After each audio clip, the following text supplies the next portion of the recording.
கேட்டுக்கொண்டிருப்பது உங்க அதிரை எஃப்எம்மில் அதிரை எஃப்எம் மகளிர் மட்டும். அதிரை பண்பலையின் அன்பான நேயர்களுக்கு வாழ்த்துக்கள். நீங்க கேட்டுட்டு இருக்கீங்க அதிரை எஃப்எம் 90.4. நமது சமூகம் நமது நலன் நிகழ்ச்சியில உங்க கூட இணைஞ்சிருக்கேன் நான் உங்க ஆர்ஜே சுபா. இன்னைக்கு நம்ம அதிரை எஃப்எம் மகளிர் மட்டும் நிகழ்ச்சியில தமிழ் சார்ந்த விஷயங்கள்ல சிறந்து விளங்கக்கூடிய நம்ம தஞ்சாவூரை சேர்ந்த பேராசிரியை மிஸ்ஸஸ் பாரதி கண்ணம்மாள் அவர்கள் தான் நிகழ்ச்சியில நம்ம கூட இணைஞ்சிருக்காங்க. அற்புதமான தமிழை பத்தி பல தகவல்களை ஷேர் பண்ணிக்க அவங்களும் ரெடியா இருக்காங்க. நேயர்களே, நிகழ்ச்சியை கேட்கறதுக்கு நீங்களும் ரெடியா இருப்பீங்கன்னு நினைக்கிறேன். நம்ம அதிரை எஃப்எம் மகளிர் மட்டும் நிகழ்ச்சியை மிஸ் பண்ணாம தொடர்ந்து கேளுங்க. இப்போ வாங்க நிகழ்ச்சிக்குள்ள போகலாம். வாழ்த்துக்கள் மேம். உங்களை பத்தி நம்ம நேயர்கள் கூட ஷேர் பண்ணிக்கோங்க. அதிரை பண்பலை நேயர்கள் அனைவருக்கும் அன்பான வணக்கம். நான் முனைவர் பூ பாரதி கண்ணம்மாள். நான் குடும்ப தலைவி. எம்எஸ்சி, எம்ஃபில், எம்எட், பிஹெச்டி மேக்ஸ்ல பண்ணியிருக்கேன். மேத்தமெட்டிக்ஸ்ல லெக்சரர் ஆகிறதுக்கான எலிஜிபிலிட்டி எக்ஸாம், செட் எக்ஸாமும் பாஸ் பண்ணியிருக்கேன். அடுத்து என்னோட பணி என்ன அப்படின்னு பார்த்தா, தஞ்சை மன்னர் சரபோஜி அரசு கல்லூரியில கௌரவ விரிவுரையாளரா 9 ஆண்டுகளா பணியாற்றிட்டு இருக்கேன். அதையும் தாண்டி சின்ன வயசுல இருந்தே தமிழ் மீது எனக்கு ரொம்ப ஆர்வம். என்னுடைய அந்த ஆர்வமும் காதலும் சமீபமா என்னை எழுத்தாளரா, கவிதாயினியா, பாடலாசிரியரா, கதை சொல்லியா, இப்படி பல கோணங்கள்ல பரிணமிக்க செஞ்சிருக்கு மேம். Okay ma'am. ஸோ இப்போ பார்த்தீங்கன்னா நீங்கள் கணித துறையில் நிறைய படிச்சிருக்கீங்க. பட் இதை தாண்டி நீங்கள் தமிழ் சார்ந்த விஷயங்களுமே நிறைய பண்ணிட்டு இருக்கீங்க. எத்தனை வருஷமா இந்த தமிழ் பயணத்தில் நீங்கள் இருக்கீங்க மேம்? சின்ன வயசுல இருந்தே எனக்கு தமிழ் மீது ஆர்வம் நிறைய இருந்தது. அப்பா எழுதி கொடுத்தது அதெல்லாம் மேடையில பேசி பழகினேன். இருந்தா கூட இந்த 2-3 ஆண்டுகளா தான் நான் இந்த துறையில எழுத ஆரம்பிச்சிருக்கேன். இந்த எழுத்து துறையில எழுத ஆரம்பிச்சிருக்கேன். முதல்ல கல்லூரியில ஆண்டு மலர்ல கவிதை எழுதினேன். அது வெளிவந்தோன்னே அந்த சந்தோஷத்துல அதை ஒரு ஊக்குவிப்பா எடுத்துட்டு அடுத்தடுத்து கவிதைகளை எழுத ஆரம்பிச்சேன். இந்த எழுத்து துறையில 2-3 ஆண்டுகளா நான் இருக்கேன். Super ma'am. ஸோ சின்ன வயசுலேருந்தே தமிழ் மீதான ஆர்வம் இருக்குது அப்படின்னு சொன்னீங்க. இதில் ஒரு ஆர்வம், அதாவது நீங்கள் படிக்கிற துறை அப்படின்றது வேற, நம்ம ஃப்யூச்சரில் இந்த மாதிரி ஆகணும் அப்படின்ற ஒரு ஆசையோடு நம்ம கனவோடு படிச்சிருப்போம். பட் தமிழ் மேலே அப்படிங்கிறப்போ அந்த ஒரு பற்று, அந்த ஒரு ஆர்வம் அப்படின்றது எப்படி மேம் உங்களுக்கு உருவானுச்சு? நிச்சயமா இதை நான் சொல்ல ரொம்ப கடமைப்பட்டிருக்கேன். ஏன்னா என்னோட தந்தை மூலமா தான் எனக்கு இந்த தமிழ் ஆர்வம் எனக்கு ஏற்பட்டுச்சு. என் பேரை கூட பாரதியார் பிறந்த 100வது ஆண்டுல பிறந்தேன் அப்படிங்கறதுக்காக பாரதினும் அவருக்கு ரொம்ப பிடிச்ச கண்ணம்மாவையும் இணைச்சு பாரதி கண்ணம்மான்னு வச்சு ஆசையா அழகு பார்த்தாங்க எங்க அப்பா. அவங்கதான் எனக்கு பாரதியார் கவிதைகளை முதலா அவங்க அதை மனப்பாடம் பண்ணி எனக்கு அதை விளையாட்டா நிறைய சொல்லி கொடுத்து, பாரதியார் கவிதைகள் மூலமா தான் என்னோட தமிழ் ஆர்வத்தை எங்க அப்பா தான் எனக்கு முதல்ல தூண்டி விட்டது. அதுக்கப்புறம் எங்க அப்பாவோட நண்பர் மாவடியான் அப்படின்னு சொல்லிட்டு ஒரு மாமான் தான் நான் சொல்லுவேன். அவங்க எனக்கு நிறைய பேச்சு போட்டிக்கெல்லாம் எழுதி கொடுப்பாங்க. அதெல்லாம் நிறைய நான் படிச்சு சின்ன வயசுல இருந்தே நிறைய ஸ்கூல்ல நிறைய போட்டிகள் பேசி பரிசு வாங்கினேன். இது எல்லாம் தான் என்னுடைய தமிழ் ஆர்வத்துக்கு மிக முக்கியமான காரணங்கள். Super ma'am. ஸோ உங்களுடைய பாரதி கண்ணம்மா அப்படிங்கிற அந்த பேர்லயே உங்க அப்பா அவ்வளோ ரசனையோட அந்த பேரை வச்சிருக்காங்க உங்களுக்கு. அதுக்கேற்ற மாதிரியே நீங்களும் தமிழ் சார்ந்த நிறைய விஷயங்கள் பண்ணிட்டு இருக்கீங்க. இன்னைக்கு நம்மளுடைய நேயர்கள் கூட நீங்க தமிழ் சார்ந்து என்னெல்லாம் பண்ணிட்டு இருக்கீங்க அப்படின்றத பகிர்ந்துக்கோங்க மேம். அத நான் ஏற்கனவே சொன்ன மாதிரி தமிழ் சார்ந்து நான் பண்றதை விட தமிழ் எனக்காக நிறைய பண்ணிக்கிட்டு இருக்கு அப்படின்னு தான் நான் சொல்லுவேன். கல்லூரி ஆண்டு மலர்ல கவிதைகள் எழுதினேன். அதுக்கப்புறம் திருச்சிராப்பள்ளியில இயங்கி வர்ற சிறா இலக்கிய கழகம் அப்படின்னு ஒரு கழகம் இருக்கு. அதுல முதல்ல பெண்ணே பேசு அப்படிங்கிற தலைப்புல கவிதை எழுதி அனுப்ப சொல்லியிருந்தாங்க. புத்தகமா வெளியிடுறோம் அப்படின்னு சொல்லி அதுக்காக அந்த கவிதை எழுதி அனுப்புனேன். அந்த கவிதை புத்தகத்துல இடம்பெற்றதோட அந்த கவிதைக்காக கவியமுது அப்படிங்கிற பட்டமும் வழங்குனாங்க.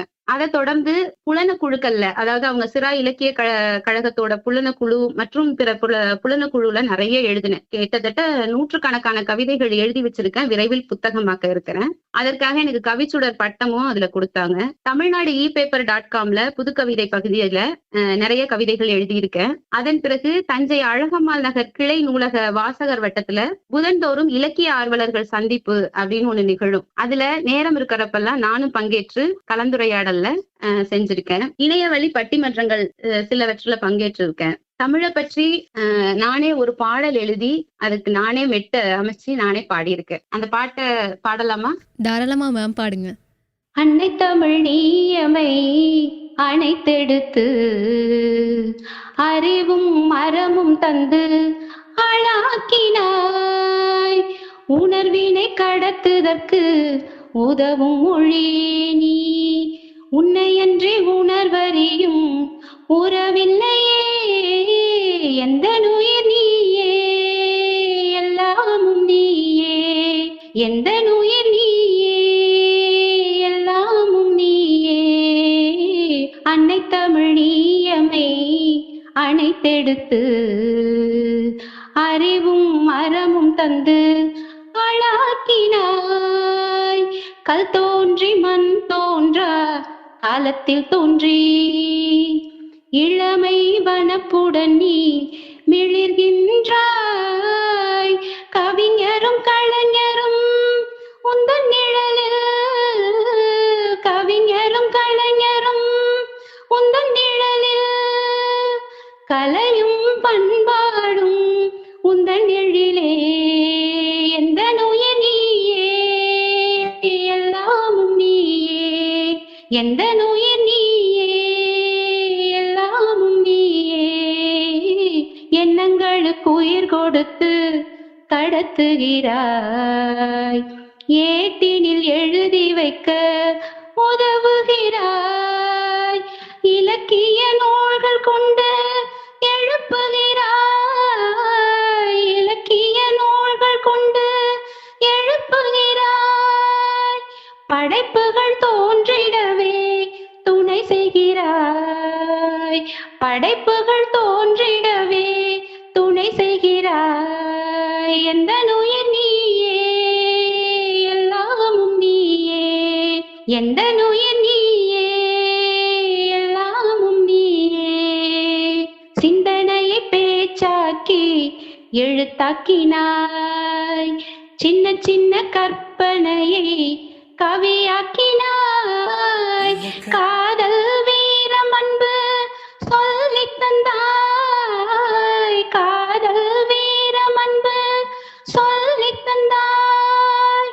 கடைசி மூச்சு வரை உள்ளிருப்பாய், எந்த உயிர் நீயே, எல்லாமும் நீயே. பல நாடு பல தேசம் பரவி நின்றாய், பாசமுள்ள பிள்ளைகள் எல்லாம் உன்னில் கலந்தோம்.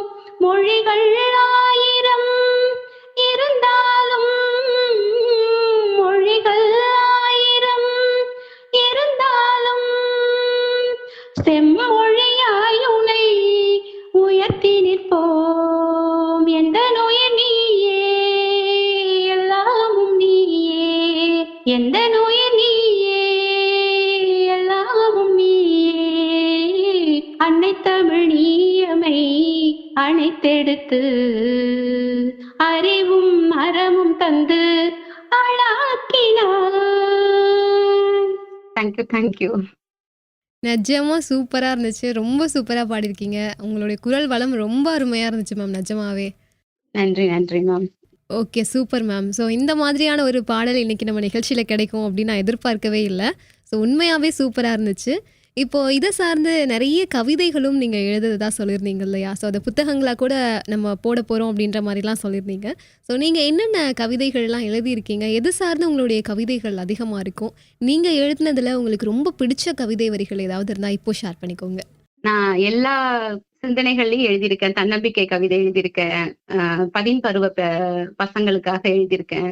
லேட்டஸ்டா ஒரு மலரின் புன்னகை அப்படின்னு சொல்லி ஒரு கவிதை எழுதினேன். அந்த கவிதையை உங்களுக்காக பகிர்ந்துக்கிறேன். காலை கதிரவனின் காதல் பார்வையால் இதழ் விரித்து நீயும் இனிமையாய் சிரிக்கின்றாய். மனம் வீசி எங்கள் மகிழ்வை பெருக்குகிறாய். தென்றலின் வருடலில் தெம்மாங்கு ஆடி நீ வாழ்வை ரசிக்கின்றாய். ஒரு நாளே வாழ்வென ஒவ்வொரு கணமும் நீ உயிர்ப்போடு வாழ்ந்து உலக மாந்தர்க்கெல்லாம் உதாரணம் ஆகின்றாய். எங்க வீட்டு வாசல்ல ஒரு செம்பருத்தி பூ பூத்திருந்தது. அதை பார்த்தோன்னே எனக்கு தோன்ற அந்த சிந்தனைய நான் ஒரு சின்ன கவிதையா எழுதியிருந்தேன். இது லேட்டஸ்டா எழுதின கவிதை. அந்த பூ ஒரு ஒரு நாள் தான் காலையில மலர்ந்து மாலையில அது உதிர போகுது அப்படின்னு தெரிஞ்சா கூட அது எப்படியெல்லாம் அந்த வாழ்வை ரசிச்சு, அந்த ஒரு நாள் தான் தன்னுடைய வாழ்க்கைன்னு தெரிஞ்சா கூட அது எப்படி ரசிச்சு வாழுது அப்படிங்கிறது தான் அந்த சிந்தனை. Super ma'am. ஸோ சின்ன சின்ன விஷயத்தையுமே நீங்கள் பார்த்து அதை ரசனையோட எழுதியிருக்கீங்க. ரொம்ப சூப்பராக இருக்குது. ஸோ இதை தாண்டி இப்போ நீங்கள் கவிதைகள் எழுதியிருக்கீங்க, பட் சின்ன வயசுலேருந்தே இந்த கவிதைகள் மீதான ஆர்வமும் உங்களுக்கு இருந்துச்சு அப்படின்னு சொல்லியிருந்தீங்க. அதிகமா நீங்க விரும்பி படிக்கக்கூடிய கவிதைகள், கவிஞர்கள் எந்த கவிஞர்களுடைய கவிதையை விரும்பி படிப்பீங்க? நான் ஏற்கனவே சொன்ன மாதிரி எங்க அப்பா எனக்கு அறிமுகப்படுத்தியது பாரதியார் கவிதைகளை தான். அதனால பாரதியார் பாரதியாரை என்னோட ஞான குரு அப்படின்னே நான் சொல்லுவேன். பாரதியாரோட கவிதைகள் அத்தனையும் அணு அணுவா ரசிச்சு ரசிச்சு படிச்சிருக்கேன், படிச்சுக்கிட்டு இருக்கேன், இப்பவும் தொடர்ந்து படிச்சுக்கிட்டு இருக்கேன். அதன் பிறகு மேத்தா அவர்களுடைய கவிதை, எல்லாருடைய கவிதைகளும் நிறைய வாசிப்பேன். வைரமுத்து அவர்களுடைய கவிதை, முத்துக்குமார் அவர்களுடைய கவிதை. அவரோட கவிதை பாத்தீங்கன்னா வாழ்வியல் சார்ந்து பாத்தீங்கன்னா ஒரு சின்ன சின்ன கவிதையா தான் இருக்கும். ஆனா வாழ்வியல் சார்ந்து உணர்வுகள் அப்படியே வெளிப்படுத்துற மாதிரி இருக்கும்.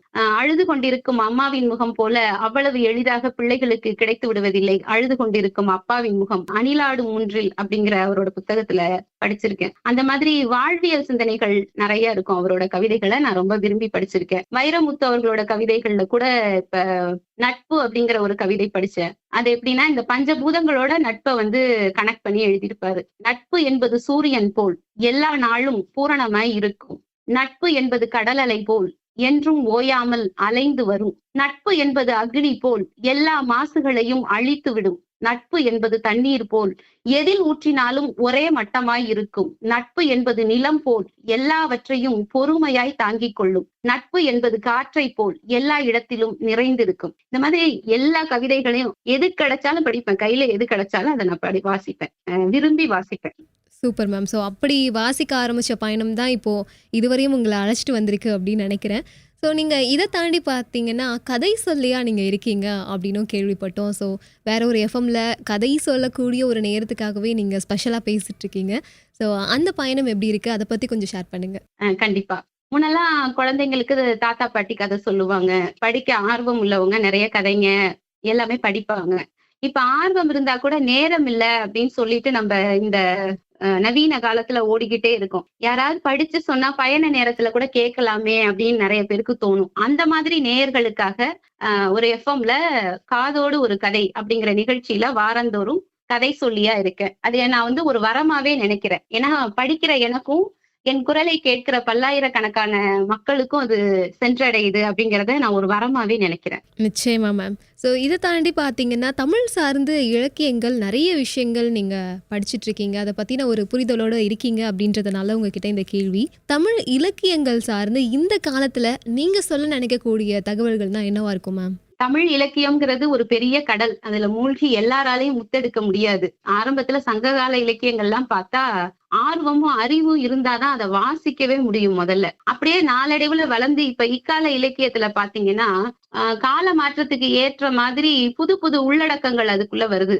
அதாவது உதாரணமா சொல்லணும்னா புதுக்கவிதை, சிறுகதை, நாவல், நாடகம், திரைப்படம், கட்டுரை இதெல்லாம் ரொம்ப எளிமையா யாரு வேணாலும் ஜனரஜங்கமா எழுதலாம், வாசிக்கலாம், அந்த மாதிரி வருது. இப்ப நான் சொன்னேன்ல, ஒரு பூவை பார்த்தா எனக்கு தோணுச்சு, நான் உடனே எழுதினேன், அது புது கவிதை தான். அந்த மாதிரி யாரு வேணாலும் ஒரு வரையறை இல்லாம யார் வேணாலும் எழுதலாங்கிறத இந்த இக்கால தமிழ் இலக்கியமா இருக்கு. இத நான் தமிழ் இலக்கியத்தோட ஒரு வளர்ச்சி பாதையா தான் பாக்குறேன். நிச்சயமா மேம். ஸோ தமிழ் இலக்கியங்களுமே நமக்கு நிறைய விஷயங்களை நிச்சயமா சொல்லி கொடுத்துட்டு இருக்கு அப்படின்னு சொல்லலாம். இப்போ நீங்க பாத்தீங்கன்னா ஒரு பேராசிரியரா ஒர்க் பண்ணிட்டு இருக்கீங்க, இதை தாண்டி தமிழ் சார்ந்த நிறைய விஷயங்கள் பண்ணிட்டு இருக்கீங்க, ஒரு கதை சொல்லியா இருக்கீங்க. இப்படி உங்களுடைய துறைகள் சார்ந்த சாதனைகள் அப்படின்னு பார்த்தா நிறைய சொல்லலாம். ஸோ எப்படி மேம் எல்லாத்தையுமே ஹேண்டில் பண்ணுறீங்க? நமக்குன்னு ஒரு ஃபேமிலியும் இருக்குது. ஸோ எல்லாத்தையுமே என்னால் பார்க்க முடியாது. ஒரு வீட்டில் நார்மலாக இருக்க ஒரு உமன் என்னால் இப்படி வேலைக்கு போக முடியும், எனக்கு டைமே இல்லை அப்படின்னு சொல்லுவாங்க. பட் நீங்கள் இவ்வளோ விஷயங்களையும் சமாளிக்கிறீங்க. எப்படி மேம் இதெல்லாம் பண்ணுறீங்க? அதை பற்றி ஷேர் பண்ணுங்கள். ஒரே ஒரு விஷயம்தான், ஆர்வம் இருந்தா எதையும் செய்யலாம். ஒரே நேரத்துல எத்தனை வேலை வேணாலும் செய்யலாம். இப்ப ஃபார் எக்ஸாம்பிள் நான் சமைச்சிட்டு இருக்கும் போது எனக்குள்ள சிந்தனை ஓடிக்கிட்டே இருக்கும். எனக்கு என்ன தோணுதோ நான் உடனே, இப்ப நமக்கு லேட்டஸ்டா மொபைல் இருக்கு, அதனால அதை உடனே எடுத்து எனக்கு என்ன தோணுதோ அதை வாய்ஸ் ரெக்கார்ட் பண்ணி வச்சுப்பேன். நைட்டு படுக்கிறோம், தூக்கம் வரலன்னு வச்சுக்கோங்க, அப்ப ஏதாவது எனக்கு என் மைண்டுக்குள்ள அது ஓடிக்கிட்டே இருக்கும். ஓடும் போதெல்லாம் நான் என்ன பண்ணுவேன்னா அதை எடுத்து வாய்ஸ் ரெக்கார்ட் பண்ணி வச்சுப்பேன். அதுக்கப்புறம் எனக்கு நேரம் கிடைக்கும் போது உட்காந்து அதை எழுதி ஒரு உருவமாக்கி கொண்டு வந்துருவேன். இப்படிதான் இந்த மாதிரி விஷயங்கள் எல்லாம் பண்ணிட்டு இருக்கேன். நமக்கு எந்த விஷயத்துல ஆர்வம் இருக்கோ அதுக்கு நம்ம தனிப்பட்ட நேரமே ஒதுக்க வேணாம், அது தனியா நமக்குள்ள ஓடிக்கிட்டே இருக்கும் அப்படிங்கிறது என்னோட கருத்து. Super ma'am. ஸோ இப்போ நீங்க இவ்வளோ பயணங்கள் கடந்து வந்திருக்கீங்க, நிறைய விஷயங்களை மீட் பண்ணியிருப்பீங்க, நிறைய கத்துட்டு இருந்திருப்பீங்க. பட் இது எல்லாத்துலேயுமே நம்ம ஸ்ட்ரகிள்ஸ் அப்படின்றது கேஷுவலாக எல்லாத்துலேயுமே இருக்கக்கூடிய விஷயம்தான். ஸோ நீங்க சந்திச்ச சவால் அப்படின்னு எதை சொல்லுவீங்க? எப்படி அதை கடந்து வந்தீங்க? நான் சந்திச்ச சவால் அப்படின்னு சொன்னா, நான் வந்து திருமணத்துக்கு முன்னாடி வந்து எம்எஸ்சி எம்ஃபில் மட்டும்தான் படிச்சிருந்தேன். அதுக்கப்புறம் எனக்கு படிப்பு மேல ஆர்வம் ஜாஸ்தி. அதனால நான் என்ன பண்ணேன்னா, எனக்கு எப்பெல்லாம் மன அழுத்தமா இருக்கிற மாதிரி ஃபீல் ஆகுதோ அப்பெல்லாம் ஒரு டிகிரி படிச்சிருவேன். அப்படிதான் பிஎட் படிச்சேன், எம்எட் படிச்சேன். பிஹெச்டி பண்ணது மட்டும் நான் வந்து ஆர்வமா போய் ஜாயின் பண்ணிட்டேன். பட் ஆனா அந்த ரிசர்ச் ஒர்க்குங்கிறது அது ஒரு தனி விஷயம் இல்லையா? அந்த ஃபேமிலிக்குள்ள இருந்துகிட்டு அந்த பிஹெச்டி பண்ணி அந்த டிகிரி வாங்கினதுதான் நான் வந்து பெரிய விஷயமா பாக்குறேன். என்னோட பெரிய சவாலா, என்னோட வாழ்க்கையின் மிகப்பெரிய சவாலா அததான் நான் பாக்குறேன். அதுவும் கொரோனா டைம்ல நான் வந்து முடிச்சு சப்மிட் பண்ணேன். அப்ப பாத்தீங்கன்னா எல்லாரும் வீட்டுக்குள்ளேயே தான் இருப்பாங்க. எல்லாரையும் ஹேண்டில் பண்ணிட்டு நைட்டு எல்லாரும் தூங்கும் போதுதான் உட்காந்து நான் என்னோட ஒர்க்கே பார்ப்பேன். அந்த மாதிரி பண்ணி அந்த பிஹெச்டி டிகிரி வாங்கினதுதான் என்னோட வாழ்க்கையின் மிகப்பெரும் சவாலா பாக்குறேன். நீங்க சொன்னது உண்மையாவே கொஞ்சம் வித்தியாசமா தான் இருக்கு. எப்பெல்லாம் மனசு ஒரு மாதிரி இருக்கோ அப்பெல்லாம் ஒரு டிகிரி போட்டு படிப்பேன் அப்படின்னு சொன்னது. அது வந்து ஆக்சுவலா உண்மை. மனசு கஷ்டமா இருக்குங்கிறத வந்து நம்ம அதுக்குள்ளே உட்கார்ந்து இருந்தோம்னா எந்த ஒரு விஷயமுமே நடக்காது. இப்ப நான் எத்தனை டிகிரி படிச்சிருக்கிறேனோ அத்தனை இதை என்னோட லைஃப்ல கடந்து வந்திருக்கேன் அப்படின்னு அர்த்தம். ஓ சூப்பர் மேம். ஸோ இதை தாண்டி என்னதான் நிறைய சவாலை நம்ம தாண்டி வந்திருந்தாலும் என்னைக்காவது ஒரு நாள் பரவாயில்ல நம்ம ஜெயிச்சிட்டோம் அப்படின்ற மாதிரி ரொம்ப பெருமையாக ஃபீல் பண்ணியிருப்பீங்கல்ல, அந்த மாதிரி ஏதாவது தருணங்கள் இருக்கா மேம்? ஒரு 2-3 தருணங்கள் இருக்கு. நான் ஸ்கூல்ல படிச்சுக்கிட்டு இருக்கிறப்ப ஸ்கூல் லெவல்ல சின்ன சின்ன லெவல்ல போட்டியில எல்லாம் கலந்து பரிசு வாங்கிட்டு இருந்தேன். அதுக்கப்புறம் நீடாமங்கலம் இலக்கிய வளர்ச்சி கழகம் சொல்லி அது ஒரு மிகப்பெரிய இலக்கிய வளர்ச்சி கழகம். இப்பயும் இருப்பாங்க. அவங்க வந்து ஒரு மாவட்ட அளவுல ஒரு போட்டி நடத்தினாங்க. அந்த போட்டியில நடந்தாய் வாழி காவேரி அப்படிங்கிற தலைப்புல நான் பேசினேன். கிட்டத்தட்ட ஒரு 500 பேர் அந்த அரங்கத்துல இருந்திருப்பாங்க. நான் ஒரு 11ஆம் வகுப்பு படிக்கும் போது பேசினேன். அந்த பேச்சுக்கு அரங்கம் நிறைந்த அந்த கரகோஷம் சொல்லுவாங்கன்னா அதுதான் முதல்ல எனக்கு வந்து லைஃப்லயே நான் பெருமையா உணர்ந்த தருணம். அதுக்கப்புறம் பாத்தீங்க அப்படின்னு சொன்னா, அதே 11ஆம் வகுப்புலதான் அகில இந்திய வானொலி நிலையம் திருச்சியில வரதட்சணை கொடுமை அப்படிங்கிற ஒரு தலைப்புல கலந்துரையாடல் ஒண்ணு நிகழ்த்தினாங்க. அதுல என்னையும் அந்த குரூப்ல ஒரு பார்ட்டிசிபெண்டா கூப்பிட்டிருந்தாங்க. அதுல போய் அதை எக்ஸ்பீரியன்ஸ் பண்ணதே எனக்கு வந்து ஒரு பெரிய எக்ஸ்பீரியன்ஸ் தான். அந்த இது டெலிகாஸ்ட் ஆனதுக்கு அப்புறம் வானொலி நிலையத்துக்கு, அதாவது எங்களை அழைச்சிட்டு போனது, நான் மாவடியான்னு சொன்னல எங்க அப்பாவோட ஃப்ரெண்டுன்னு சொல்லி, அவர் வந்து நிறைய சமூக சேவை எல்லாம் செஞ்சுட்டு இருந்தாங்க. அவங்க மூலமா தான் அந்த வாய்ப்பு எனக்கு கிடைச்சது. அவங்களுக்கு ஒரு போஸ்ட் கார்டு, அப்பெல்லாம் போஸ்ட் கார்டுல என்னுடைய பேரை மென்ஷன் பண்ணி இவங்களோட வாய்ஸும் அந்த மாடுலேஷனும் நல்லா இருந்தது அப்படின்னு சொல்லி ஒரு நேயர் கடிதம் அனுப்பியிருந்தாங்க. அது என்னுடைய மறக்க முடியாத பெருமைக்குரிய 2வது தருணம். 3வதா பாத்தீங்கன்னா, பெரும் இடைவெளிக்கு அப்புறம், பள்ளிக்கு அப்புறம் நான் வந்து கிட்டத்தட்ட காலேஜ் படிக்கும் போதெல்லாம் நான் படிப்பு பக்கமாவே போயிட்டேன். எனக்கு உள்ளேயே வச்சுக்கிட்டு இருந்த அந்த தமிழ் ஆர்வத்தை தூண்டி என்ன கவிதை எழுத வச்சு, அந்த புத்தகமா என்னுடைய கவிதை முதல்ல புத்தகத்துல வந்து அந்த கவியமுது பட்டம் கொடுத்தாங்கல்ல, அது வந்து உண்மையிலேயே மகிழ்ந்து நெகிழ்ந்த தருணம். ஏன்னா 40 வயசுக்கு அப்புறம் லேட்டஸ்டா நான் இறையன்பு அவர்களோட புத்தகம் சத்சங்கம்ங்கிற புத்தகத்துல காத்திருந்து பூத்திருத்தல் அப்படிங்கிற ஒரு வார்த்தை படிச்சேன். அந்த மாதிரி எனக்குள்ள காத்திருந்த அந்த தமிழார்வம் பூத்த தருணம் அதுலயும் நான் ரொம்ப பெருமையா உணர்றேன். Super ma'am. ஸோ இந்த மாதிரி பெருமையான தருணங்கள் இன்னும் உங்களுடைய லைஃப்பில் அதிகமாக பார்க்கணும் அப்படின்னு ஒரு பெரிய வாழ்த்துக்களை சொல்லிட்டு, இப்போது நீங்கள் ஒரு கணித பேராசிரியராக ஒர்க் பண்ணிகிட்ருக்கீங்க அப்படின்றதுனால இன்றைய காலத்து மாணவர்களுக்கு என்ன சொல்ல நினைக்கிறீங்க மேம்? கண்டிப்பா, நிச்சயமா இதை நான் சொல்லியே ஆகணும். இன்றைய கால மாணவர்கள்லாம் எப்படி இருக்காங்கன்னா, எதையும் பெருசா ஒர்க் பண்ணாம ஈஸியா எல்லாம் கிடைக்கணும் அப்படின்னு நினைக்கிறாங்க. இன்றைக்கு கணிதம் படிக்கிறதையே யாருமே விரும்புறது இல்ல. எங்க காலேஜ்ல கூட பாத்தீங்கன்னா, அப்பெல்லாம் பார்த்தா மேக்ஸுக்கு சீட்டே கிடைக்காது. இன்ஜினியரிங் போகல அப்படின்னு சொன்னாலே அடுத்து மேக்ஸ் தான் ஜாயின் பண்ணுவாங்க, சீட்டே கிடைக்காது. ஆனா இப்ப அவ்வளவு சீட் வேகன்சிஸ் இருக்கு. இதுக்கெல்லாம் என்ன காரணம்னா, எல்லாமே எளிமையா கிடைச்சிடணும், ஒர்க் பண்றதுக்கே ரெடி இல்லை, எதையுமே எடுத்து செய்யறதுக்கே இந்த காலத்து மாணவர்களுக்கு ஆர்வம் இல்லை அப்படின்னு தான் சொல்லணும். ஆனா கணிதம் அப்படிங்கிறது வாழ்க்கையோட சம்பந்தப்பட்டது அப்படிங்கிறத நான் அவங்களுக்கெல்லாம் சொல்ல விரும்புறேன். ஒரு சமையல் செஞ்சா கூட அதுல இவ்வளவு ரேஷியோன்னு இருக்கு, ஒரு கணிதம் இருக்கு. ஒரு பயணம் மேற்கொண்டா நேரம், எல்லாத்துலயும் கணிதம் இருக்கு. கணிதம் படிக்கிறவங்க எல்லாமே பாத்தீங்கன்னா ப்ராப்ளம் சால்விங் ஸ்கில் கண்டிப்பா உங்களுக்கு டெவலப் ஆகும். நான் இப்ப போட்டுட்டு இருக்க கணக்கு எனக்கு எங்க யூஸ் ஆகுது மேடம் அப்படின்னு எங்க ஸ்டூடெண்ட் கேட்பான். அப்ப நான் சொல்லுவேன், இந்த கணக்கு உனக்கு யூஸ் ஆகுதோ யூஸ் ஆகுதே இல்ல. இந்த ஒரு ட்ரிக்னாமெட்ரிக் கணக்குன்னு வச்சுக்கோங்களேன். அது எனக்கு எங்க யூஸ் ஆகுது அப்படின்னு அவன் ஆர்கியூ பண்ணுவான். இப்ப நான் சொல்லுவேன், இந்த ட்ரிக்னாமெட்ரி உனக்கு யூஸ் ஆகுதா இல்லையாங்கிறது அடுத்த விஷயம். ஆனா ஒரு ப்ராப்ளத்தை எடுத்தா அதை எப்படி எல்லாம் சால்வ் பண்ணலாம் அப்படிங்கறது மேக்ஸ் சொல்லி தருது.